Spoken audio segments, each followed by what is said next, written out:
Counsel and Lisa Daftari, the foreign desk editor-in-chief. Welcome to you both.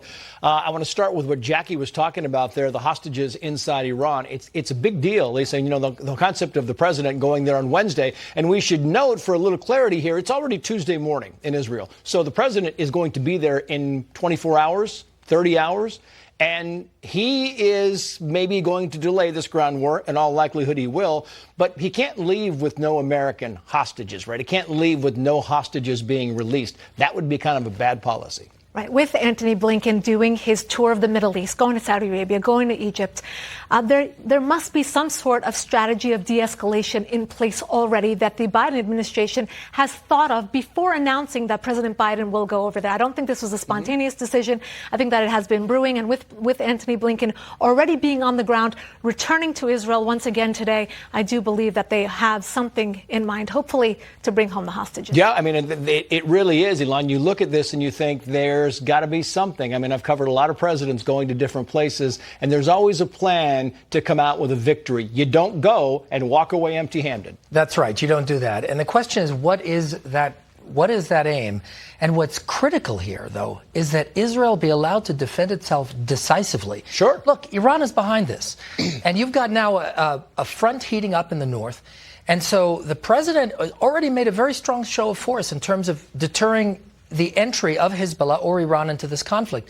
It is critical that the message be 100%. The United States stands with Israel, and Israel will see this through, and we're going to support Israel as it sees this. But at what time does it move forward, Lisa? Because you talk about, we're seeing some of the pictures here of what's been happening, the explosions in Gaza over the past several days. They're evacuating towns now in northern Israel. There is legitimate concern about Hezbollah opening a second front, as Greg Palcott was telling us, and that's a game changer in all of this, region-wide. Totally. But we have to Elon's point, focus on the goal at hand. And the goal for Israel was never to go after civilians in Gaza. But the narrative is being shifted. Their goal is to decimate Hamas. Right. I had many media interviews today, and they all asked about a ceasefire.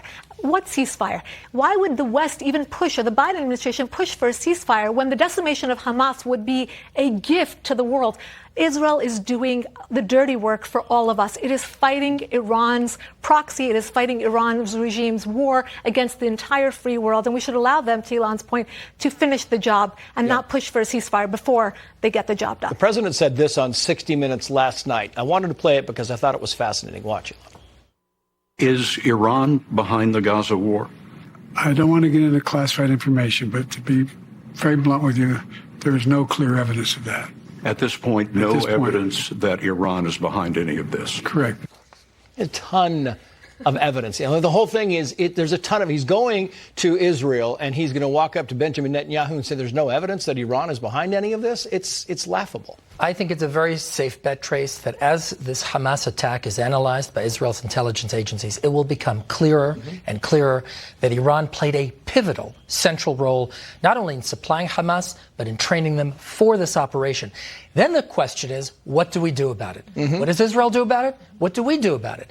Look, these are genocidal threats surrounding the Jewish state. Right. And it's time that the United States is unequivocal, as President Biden has been until this point. Unequivocal. We need to continue to be unequivocal as Israel defends itself. Same question to you I asked the last thing, which is, what happens if Hamas is destroyed? I mean, that's been the goal. And if Hamas is destroyed, what's next? We have to work down the list. We have to go to the head of the dragon, which is Iran's regime. Hezbollah is actually a richer and much more capable terror organization than Hamas is. Look at the Houthis in Yemen. Look at the insurgencies in Syria, in Iraq. We have to decide. Podium talk is not enough. I know Israelis are very happy about the way that the Biden administration has talked about this war and given the Israeli support.